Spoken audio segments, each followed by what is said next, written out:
Hello and welcome to my channel. My name is Jo and this is Joey Sewy, where I talk about sewing, knitting, creativity and life.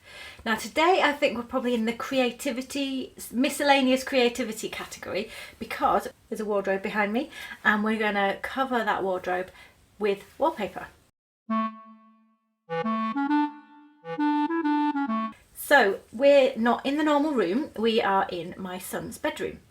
And my last video was about my sewing room, and in my sewing room, usually behind me where I film, are some cupboards that I covered in wallpaper. And I have had a plan for a while to do the same to my son's wardrobes. There are actually 3 doors to do. There's that one, that one, and normally there's one there, but I've moved it out of the way. The light is going to go mad because it's a sunny day. Let's not complain about a sunny day. But the window's over to my right, over that way, and I need to film that way. I can't help where the furniture is, so that's just the way it's going to be. Number 1, what materials do you need? Let me show you. Here we are with the materials you need. First of all, you need wallpaper adhesive. Any kind of wallpaper adhesive is fine. You can get ready mixed. This is powdery stuff that I will mix myself in a moment. Number 2, you need some form of bucket, utensil, bowl if you're not doing very much, to mix your wallpaper in. Now if you are going to use a bowl, bear in mind that wallpaper has fungicide in it normally to stop mold growing, and so you will need to wash your bowl, if it's a food bowl, in the dishwasher, or maybe even rinse it out with boiling water and then wash it in a dishwasher so it gets thoroughly clean. So I have a bucket here. It's a square bucket. I think it's meant for paint, but I got it a while ago. It's what I always use for wallpaper. You need a brush. This is a wallpapering brush. It would probably cost you about £3. They last for a very long time. You could use a paintbrush. A clean paintbrush would be fine. So that is what you are going to apply the paste with. Second to last thing is one of these. Now this is, you'll see me using it later, but this is what you use to smooth the wallpaper down with. Okay, so you'll get that from any decorating supply. At a push, especially on a smaller project, you probably don't need this. You could probably do it with your hands. So, you know, if you're on a budget, then you will need a brush to apply the stuff onto your surface. You can't use the same brush because it's got to be a dry one, but you could probably get away without this if it's not something that you already own. If you've got a few pounds, it does make a nice job. The last thing you need is some wallpaper. So if I just turn you around briefly, this room is really messy at the moment, but this wall is already wallpapered with the wallpaper that I'm going to be using. Okay, so that's the rest of the walls are painted. So here's the wallpaper. Falling on the floor. Let me show you it. Just unroll it a little bit. These are in little tiny pieces, which probably won't use for today, but that's the wallpaper. It's a line drawing, quite similar in a way to the line drawing that is downstairs, but it's not the same picture, same sort of style. It is from Graham & Brown, which is a UK wallpaper manufacturer as far as I know, but I do know it is available in the US and possibly other countries in the world. I will certainly put links to UK and US suppliers. This pattern is still available, so I will put links to those suppliers. This,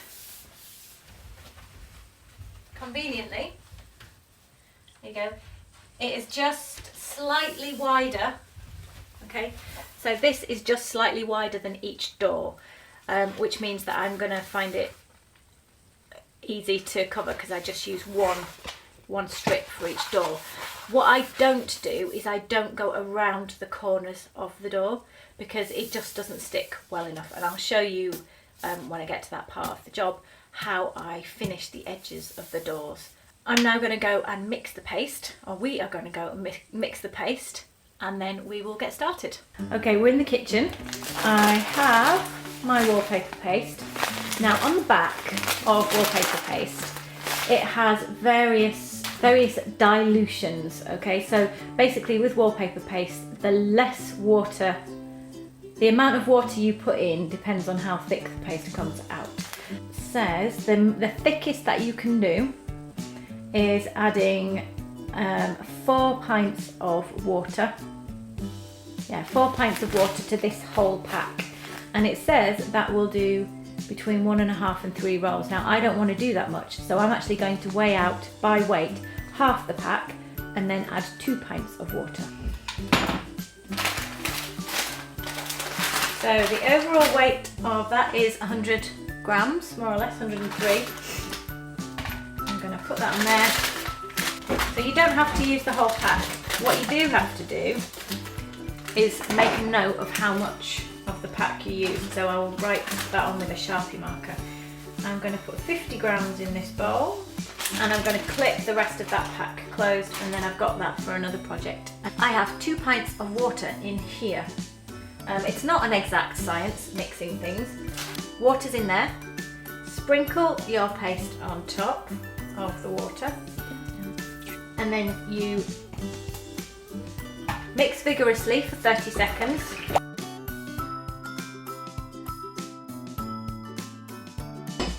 So that's the first mix. You then leave it for 3 minutes and then you come back and you mix it again and it'll be ready. So that's our 3 minutes passed and it's gone from being liquid to being gloopy. You can see the difference there, can't you? There's a couple of things we need to do to that wardrobe to get it ready. Number 1 is remove the posters. Now you must get the wardrobe owner's permission before you remove their posters, otherwise serious injury could result. So yeah, I have chatted to Bertie about it and he's fine me taking those posters off, and we have negotiated about where they can go instead. And then also I need to take those handles off because we're not wallpapering around the handles. We will put them back on when we're finished.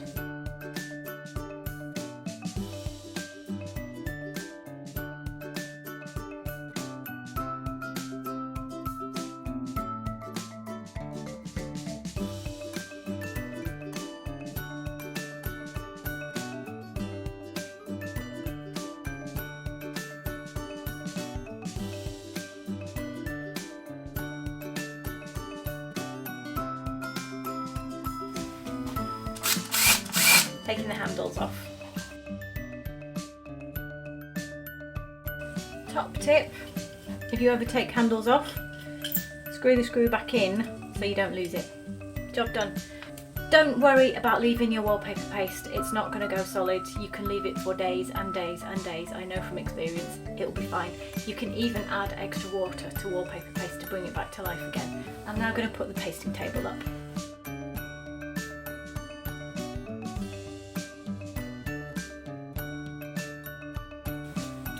Tape measure.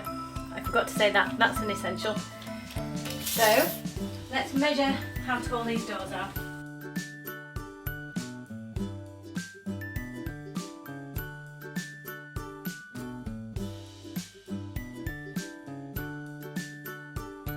So for my first piece I'm cutting it about between 5 and 10 centimetres longer than I need. For the second piece I will have a pattern repeat to deal with, but I'll tell you about that when we get there. So I've measured the length. I'm going to cut at that end. There we go, at that end. So clearly these are not fabric scissors. Let's not even start with that one. So I'm going to show you my fold. I really don't know how discernible it is, but let's have a look at it. I folded it there, and now I've got a line which I can see in real life.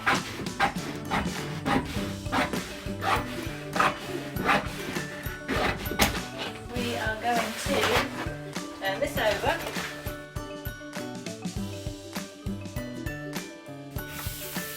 Line up the edge of your paper with the pasting table. Just stop it constantly unrolling. Put your pasting bucket on there. So there is, if you know how to wallpaper, there is absolutely nothing different in this than there is in normal wallpaper.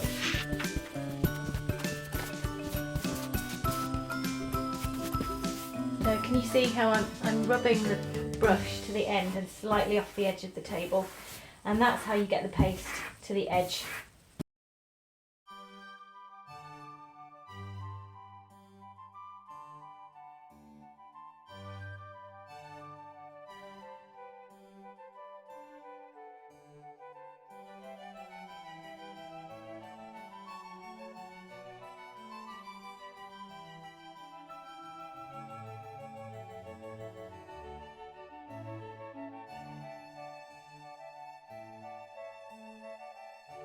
So that piece is pasted.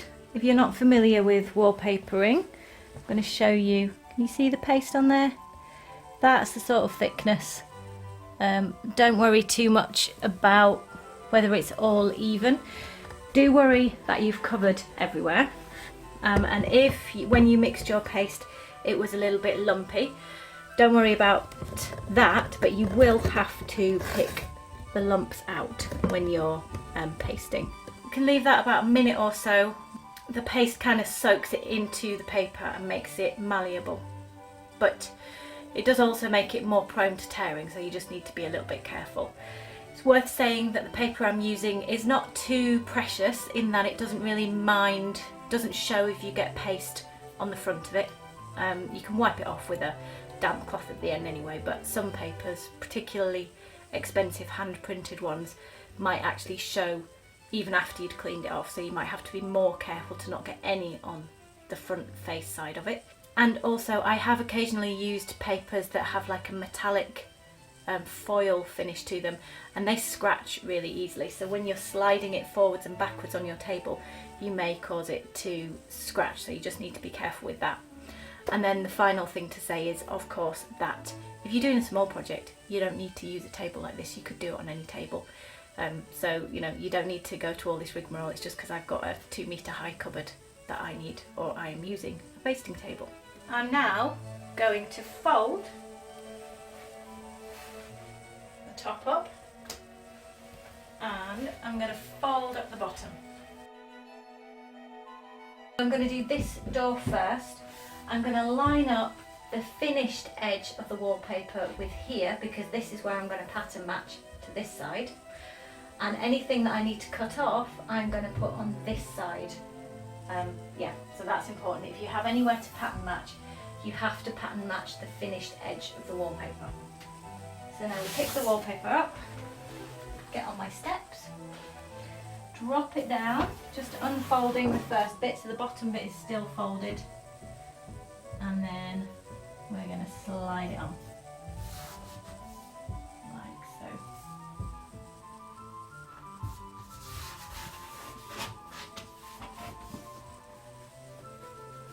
Getting my brush,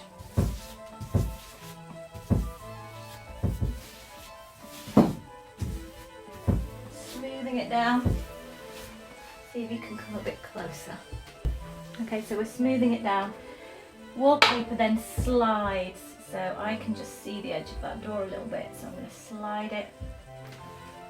And then at the top, I think it's slightly overlapped, so I'm going to slide that.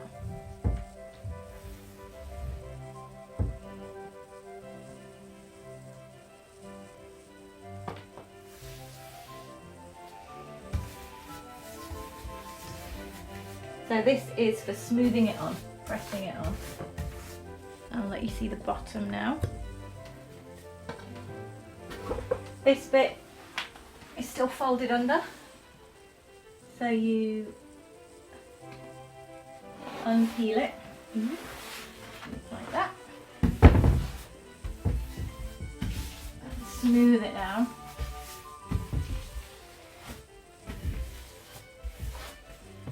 Have a check how the edge is going.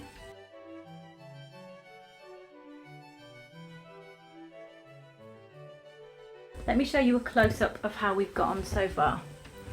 So here's the edge of the door. Let me open it so you can see. So it doesn't overlap or overhang, doesn't overhang here, just goes to the edge and finishes. At the top though, get that in shot. Ooh, at the top it does overhang. I have got an overlap, and at the side here, but the side here I've got an overlap or an overhang all the way down, and at the bottom. And I'm actually going to leave it like that, so I am not going to trim it off. If you were wallpapering a wall, you would trim it off. However, what I prefer to do is leave it to dry, then it becomes rigid, and I trim it with a scalpel. So now I'm going to go ahead and cut the piece for this, taking account of the pattern matching.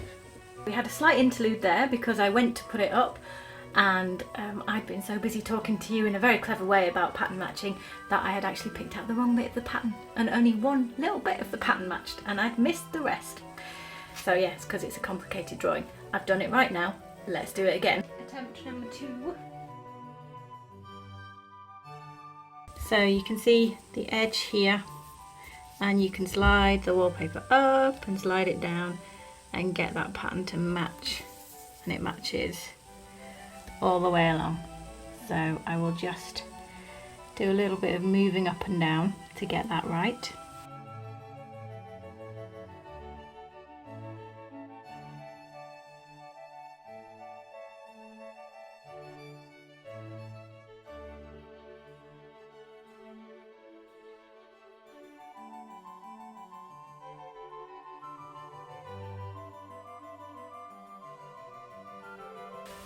And that is the sticking on finished. We now leave it to dry for as long as you like. It can be overnight, at least a couple of hours I'd say, and then we'll come back and I'll show you the next stage.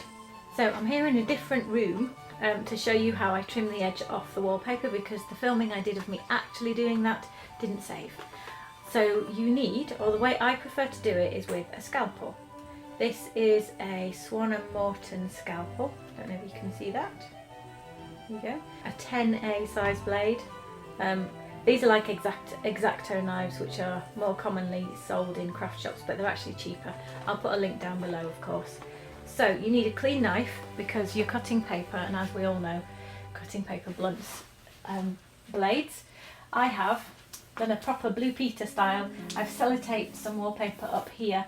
So this is where you've wallpapered it on, which would hold it much more static. And you take your knife and you run it down the edge like that. Simple as that. Now the reason why I prefer to use the scalpel is because it just gives a much cleaner finish. You can get really close into the edge. In order to use the scalpel effectively, you need to wait until the wallpaper is really dry and rigid. So that is at least a couple of hours depending on the weather, but ideally overnight, because if you try and cut it when it's wet, you'll get little tears and pulls instead of a sharp line. And the other reason why you might get tears and pulls is if your blade is not sharp and new. So if you get those two problems, that's what you need to do. So here we are, it's day 2. So the wardrobe doors dried overnight and we're in the final stretch. So for this phase you need some sellotape, you need a rag, which happens to be some old school trousers, and you need some furniture wax. Now this is Annie Sloan Furniture Wax Clear. There you go, as part of her chalk paint range. I'm sure there are other brands of furniture wax. This is the only brand I've used, so that's what it looks like inside. And it smells weird, but it smells. So yeah, this is the only brand I have used, but like I say, I'm sure there are other brands, but I don't have experience of them. But this stuff, although it may feel expensive, it is brilliant. From memory, this tub is about 20 quid, but it lasts a very long time. It's half a litre, it's 500 millilitres. It's solid wax, as you can see. This is only my second ever tub, and I've done a lot of projects. But this takes a fair bit, but not in relation, it won't take even a quarter of a tub, not even close. We've got the handles back on. I'm going to keep them there, but you don't have to have the handles back on by this stage. You put your rag in, you pull some wax out. The only thing that's special about the rag is it really should be woven rather than a stretch. You could do it with a stretch, but it would just be annoying. It needs to be something that's not going to shed fibres, because you'll have to pull them out. And you rub it on. So it doesn't matter where you start. You're not trying to get a thick coating. You're just trying to get a consistent coating. The aim is not that we are changing the colour or anything like that. The aim is simply that we are putting a protective coating on. At this stage, the wax is quite soft and it will stay quite soft. So we wax the entire surface of all the wallpaper, and then you leave it to dry for a few hours It recommends doing 2 coats. I don't always bother, but it says do 2 coats so that you are sure that you've covered every area of it, and that's not bad advice. But if you're you don't want to put it on thickly, so this sort of amount will spread a fair way. Then leave for 24 hours. If you want a matte finish, then you probably don't have to do anything to it. I prefer to rub it to, it calls it a shine. To be honest, it doesn't go super shiny, it's more of a sheen than a shine. But I prefer to do that because to me it feels like you get a tougher coating. After 24 hours, you then buff it. So you then rub it again with this rag, it's just perfect. Yeah, so all we do is cover the whole thing with wax.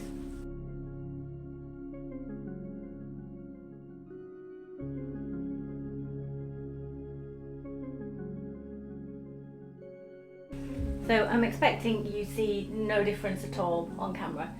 Even up close it's difficult to see, so I'm pretty sure it would not capture on camera.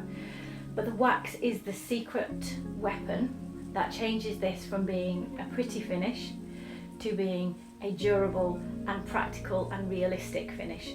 So when you first say wallpaper a cupboard, someone's going to think that's a bit mad, it's never going to last, it's going to peel off, it's going to be awful.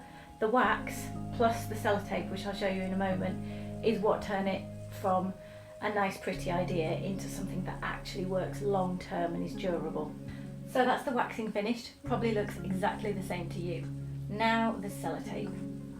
So basically, let's open this, the sellotape is going to go all the way down the edges of the door. Down the edge here we have an edge of wallpaper. You see that? And as I described earlier on in the video, I don't curve the wallpaper around the edge because I find that it is just too tight a curve for it to stay, and there's too much contact with this surface for it to reliably stay. So instead I sellotape the edges. I try to do this in long pieces, but I think you'll get a world record for amazing sellotaping if you can do it in a piece, in one piece. If you can do that, that's great, but I can't. I'm going to show you the principle, but you're going to have to wait until after the wax is hard. So you're going to have to wait 24 hours to do this. So here is my sellotape. It's regular width sellotape, but I'd say that's overlapping on the paper about 2-3 millimeters, and then I'm pulling it tight around the corner and then rubbing it. And if this wasn't covered in wax that hasn't set yet, that would seal the edge. So you do the whole edge, all the edges of the cupboard door, the top, the bottom and the 2 sides with sellotape, and then you come back when the wax is hard and you buff it, which as I said before is 24 hours later, and you're finished. It's done. And the surface of the paper will be really durable. You can wash it and it won't be damaged. You could paint this if you change your mind in the future, but for now I love these cupboards, and this is exactly how my cupboards downstairs are done. So we're finished for today. I hope you've enjoyed that video. I really enjoyed showing you, and it has prompted me to do these cupboards, which has been a job hanging around the house for a very long time. So thank you for being there, and I'll see you again very soon. Bye bye.